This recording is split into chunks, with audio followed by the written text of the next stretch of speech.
ముఖ్యంగా బనకచెర్ల విషయంలో ఇలా తిమ్మిని బమ్మి బమ్మి అన్ని అబద్ధాలు మాట్లాడుతూ ఉన్నారు. కేసీఆర్ గారు ముఖ్యమంత్రిగా, హరీష్ రావు గారు ఇరిగేషన్ మంత్రి ఉన్నప్పుడే సంతకాలు అయినాయి. ఆ జీవోలన్నీ అప్పుడే వచ్చినాయి.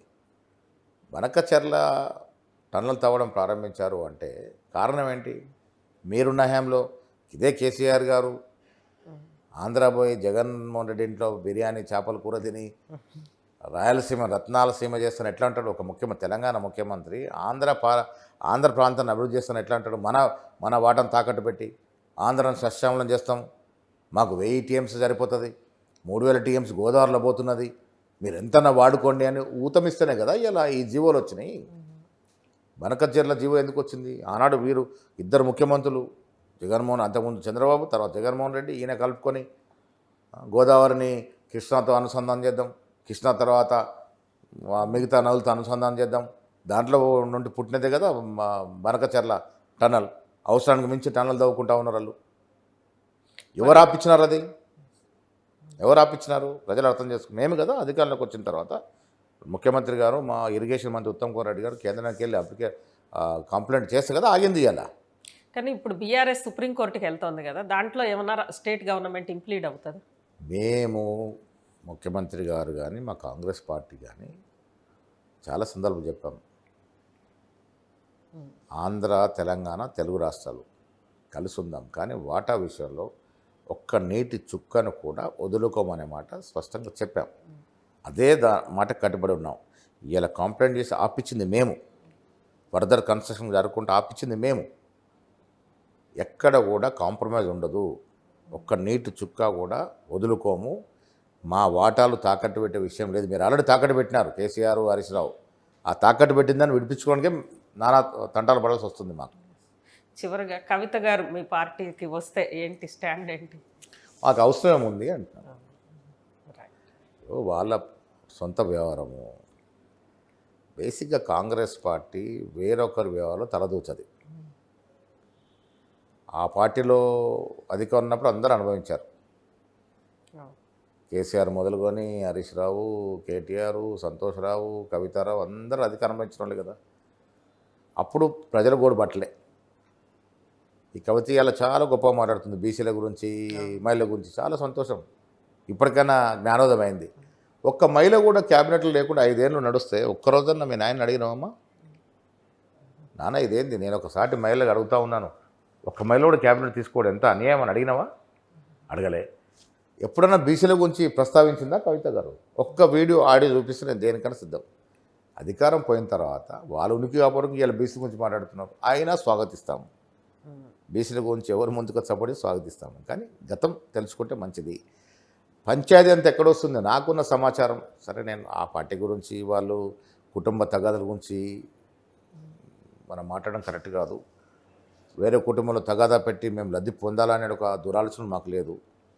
నాకున్న సమాచారం ఆస్తి తగాదా 10 ఏళ్ళు విచ్చలవిడిగా సంపాదించినారు. ఆ సంపాదించిన సంపాదన వాటాల్లో తేడాలు వచ్చి ఈ పంచాయతీ అనేది చాలామంది అక్కడున్నటువంటి వ్యక్తులు చెప్తున్నట్టు మాట. ఏది ఏమైనా బీఆర్ఎస్ పని అయిపోయింది రాష్ట్రం. ఇలా మీరు చూడండి, కేసీఆర్ పాపం ఫామ్ హౌస్కే పరిమితమైనాడు. అపోజిషన్ నాయకుడిగా ప్రజల్లో రావాలి. వర్షాలు పెడితే రావు, విపరీతమైనటువంటి పంట నష్టం జరిగితే రావు, లా అండ్ ఆర్డర్ సమస్య రావు, పలకవు. Farm house పరిమితమే. ఇక్కడ 3 ముక్కలాట నడుస్తూ ఉంది. కేటీఆర్ తన ఆధిపత్యం కోసం ఆయన, నేనేం తక్కువ అని కవిత, వీళ్ళిద్దరు పోరాడితే ఏదైనా అవకాశం ఇస్తే నాకు రాకపోదని హరీష్ రావు. ఇంకా ఆ దాంట్లోనే వాళ్ళు తలముక్కలు అవుతారు. ఇలా బీఆర్ఎస్ మాజీ ఎమ్మెల్యేలు ఎందుకు బయటకు పోతూ ఉన్నారు? ఇంకా పార్టీకి మనుగడ లేదు.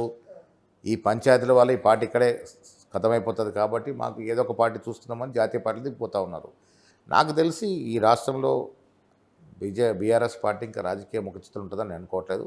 మతం, కులం పేరు చెప్పిన బీజేపీ కొంత ఉంటుండొచ్చు. ఏది ఏమైనా నేను గట్టిగా నమ్మేది, ఇప్పుడున్నటువంటి పరిస్థితులు మేము ఇవ్వబోయే కార్యక్రమాలు చూసుకుంటే 2029లో జరిగే ఎన్నికల్లో 100కు పైగా సీట్లు గెలిచి మళ్ళీ మేము అధికారంలోకి వస్తాం. దాంట్లో ఏం అనుమానం లేదు. 29 తర్వాత బీసీ ముఖ్యమంత్రి వస్తారా కాంగ్రెస్? చూద్దాం.